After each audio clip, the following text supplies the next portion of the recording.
Greetings to everyone out there and welcome back to Around the Clock.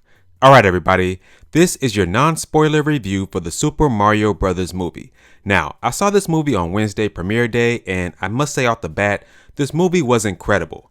I was highly impressed by every aspect of this movie and I wanted to do this video podcast style because I have a couple of key points to go over. Now, first off, if you have not seen the movie as of yet, make sure that you stay tuned for the post credits because there are two post credit scenes.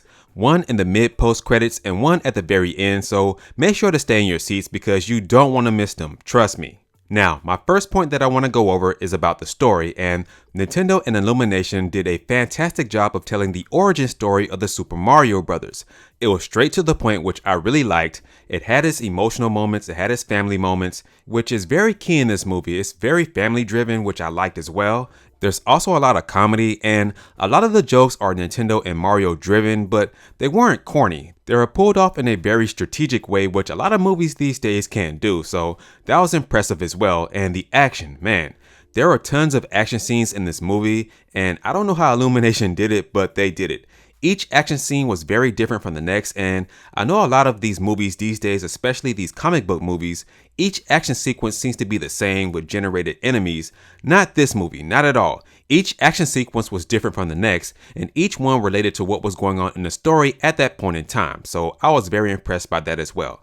Now, next up, we have to talk about the voice acting because that was a very big critique when the voice actors were announced for the Super Mario Bros. Movie, especially Chris Pratt. Now, Chris Pratt and Charlie Day did their thing as Mario and Luigi. The Brooklyn accents are what was needed for this movie. Trust me, you did not want to hear these high-pitched Mario and Luigi voices throughout this entire film, and they actually addressed that in this film, and they did it in a very, very good way. Every voice actor brought their A game, but there are two standouts for me personally. Man, I love Keegan-Michael Key as Toad because you can't even tell that it's him. He used that accent for this voice for Toad very well, and Jack Black. I mean, come on, man. Jack Black is incredible as a voice actor. He really brought Bowser to life in this movie with his whole villainous side as well as his emotional side as well.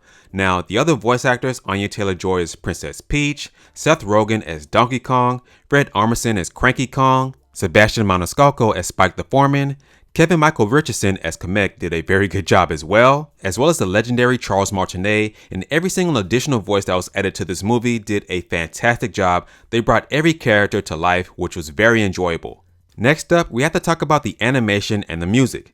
The animation was pulled off very well, and I see why it took so long for this movie to be created because it looks very photorealistic. You can actually see the threads on the clothing of the characters, the fur on the Kongs, as well as the scales on the Koopas and Bowser. The backgrounds of each scene were very realistic as well, and man, this is probably Illumination's best looking animated film because a lot of their films, they're animated but they look really goofy, you know. Not this time. This looks very realistic from what I saw. Now, as far as the music, I mean, what can I say? There are tons of remixes of Mario themes, and they also added in some old school music, and it fit each scene very well, man. I hope they plan to release some type of vinyl or at least a CD of the original soundtrack for this movie because I would love to have that in my collection. Now, finally, we have to talk about the cameos and the references to different Mario games, and not only Mario games, but Nintendo games in general.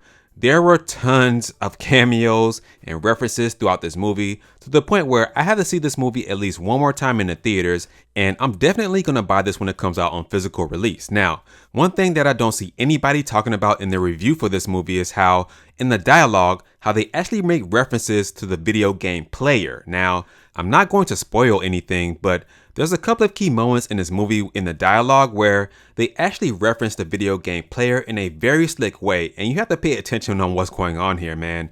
You can tell that this was a love letter made to video game fans in general and Nintendo fans, and Shigeru Miyamoto and Chris Meledandri, the head of Illumination, really did their time and research to make this movie not your average video game movie, but they made this movie in a Nintendo-driven way, and it had that Nintendo-esque flair, and you all know what I'm talking about when I say that. Now, as far as my review score for this movie, I'm giving it a 10 out of 10. You know, I don't give that to movies or video games, but this was a 10 out of 10, and this is definitely going to break the video game curse as far as movies are concerned, and this is going to set the standard of video game movies moving forward because this was a Mario movie through and through. there are no extra added ingredients or agendas, and it didn't need it whatsoever. So with that being said, that's going to do it for this video, and please let me know in the comment section how you like this review and would you like more reviews like this moving forward. And as always, remember to keep it locked here at Around the Clock, where here we focus on Nintendo news content around the clock. I'll catch you guys in the next video.